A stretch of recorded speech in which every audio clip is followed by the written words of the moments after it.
Hi guys, welcome to FLM. So ఈ రోజు మన టాపిక్ వచ్చేసి how to master lead code.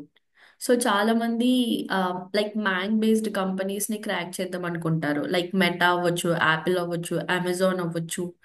So ఇలాంటి ప్రోడక్ట్ బేస్డ్ కంపెనీస్ ని క్రాక్ చేయాలనుకున్నప్పుడు వాళ్ళకి డిఎస్సి అనేది కంపల్సరీ ఉంటుంది. సో ఒక ప్రోగ్రామింగ్ లాంగ్వేజ్ తో పాటు వాళ్ళు ఖచ్చితంగా డిఎస్సి కూడా నేర్చుకుంటారు. సో ఈ డిఎస్ఏ ప్లస్ ప్రోగ్రామింగ్ నేర్చుకునేటప్పుడు ఖచ్చితంగా వాళ్ళు లీడ్ కోడ్ చేయాల్సిందే. సో అది లీడ్ కోడ్ అనేది ఒక మంచి ప్లాట్ఫామ్. సో దాంట్లో లైక్ డిఫరెంట్ ప్రాబ్లమ్స్ సాల్వ్ చేస్తూ ఉంటే వాళ్ళకి లాజిక్ బిల్డ్ అవుతూ వాళ్ళు ఇంటర్వ్యూస్ని ఈజీగా క్రాక్ చేయగలుగుతారు. ఓకే. సో ఇప్పుడు ఆ లీడ్ కోడ్స్ని మాస్టర్ చేయడం ఎలా? సో నేను మీకు కొన్ని టిప్స్ చెప్తాను. Okay, will go from least priority నుంచి టాప్ ప్రయారిటీ వరకు వెళ్దాం. ఓకే, సో అందుకే వీడియోని స్కిప్ అవ్వకుండా ఎండ్ వరకు చూడండి. ఓకే. సో ఫస్ట్ టిప్ వచ్చేసరికి రీడ్ మోర్ దెన్ రైటింగ్. ఇది నేను ఎందుకు అంటున్నానంటే ఇప్పుడు ప్రాబ్లమ్ సాల్వ్ చేసేటప్పుడు ఖచ్చితంగా ఒక ప్రాబ్లమ్ని చదివేశాక ఫస్ట్ రాయడానికి ట్రై చేస్తాం. ఓకే. అలా కాకుండా అది ఎంతైతే మనం చదువుతామో మనం అంత ప్రాబ్లమ్ని ఈజీగా రాయగలుగుతాం. ఓకే. దాని టెస్ట్ కేసెస్ని చూడడం కానీ, ఆ ప్రాబ్లమ్ని చదవడం కానీ, ఆ ప్యాటర్న్ అబ్జర్వ్ చేయడం కానీ దాంట్లో చాలా ఇంపార్టెంట్. సో ఫస్ట్ చదవండి, తర్వాత రాయండి. ఓకే. సో నెక్స్ట్ వచ్చేసరికి quality is more important than quantity. సో చాలా మంది లీడ్ కోడ్ ప్రొఫైల్స్ మెయింటైన్ చేస్తారు. అందులో నేను 1200 ప్లస్ ప్రాబ్లమ్స్ సాల్వ్ చేసినాను ఒకడు పెట్టుకుంటాడు, 1500 ప్లస్ ప్రాబ్లమ్స్ సాల్వ్ చేసినాను ఇంకొకటి పెట్టుకుంటాడు, 3000 ప్లస్ ప్రాబ్లమ్స్ సాల్వ్ చేసినాను ఇంకొకటి పెట్టుకుంటారు. సి, ఎన్ని ప్రాబ్లమ్స్ సాల్వ్ చేసినాం అనేది ఇంపార్టెంట్ కాదు. ఓకే.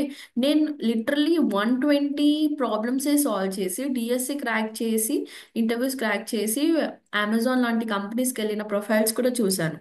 అండ్ నేను ఇలాంటి ప్రొఫైల్స్ కూడా చూశాను ఎక్కడైతే జనాలు 1500 ప్లస్ క్వశ్చన్స్ లీడ్ కోడ్లో సాల్వ్ చేశారు, బట్ వాళ్ళు అమెజాన్ లాంటి కంపెనీస్ని క్రాక్ చేయలేకపోతున్నారు. ఇక్కడ ఏమవుతుంది అంటే వాళ్ళు కొన్ని ప్రాబ్లమ్స్ని బట్టి పట్టేస్తున్నారు. అంటే ఏ ఈ ప్రోగ్రామ్కి ఈ ప్రాబ్లమ్కి లాజిక్ ఇదేనేమో, సో ఇలానే ఫాలో అవ్వాలేమో అని గుర్తుపెట్టుకోనికి ట్రై చేస్తున్నారు.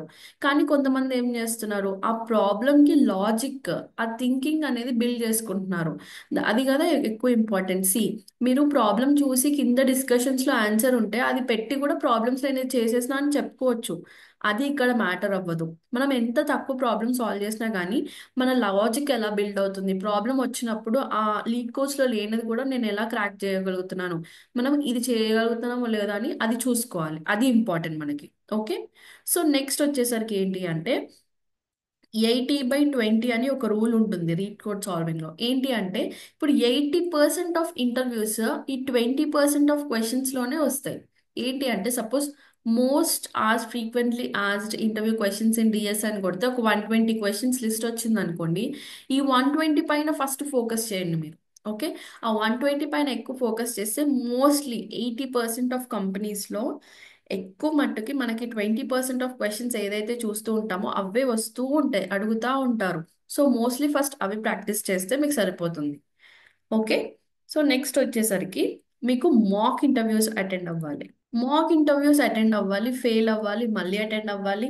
ఆల్మోస్ట్ మీ లైఫ్లో ఓకే ఒక 2000 ప్లస్ ఇంటర్వ్యూస్ అటెండ్ అయ్యి మీరు ఇంకా అయినా రాలేదు అనుకుంటే మీరు హోప్స్ వదిలేయండి తప్ప. ఓకే, అప్పటి వరకు మీరు హోప్స్ వదిలేయకండి. మాక్లో అటెండ్ అవ్వండి, ఫెయిల్ అవ్వండి, రియల్ టైంలో అటెండ్ అవ్వండి, ఫెయిల్ అవ్వండి.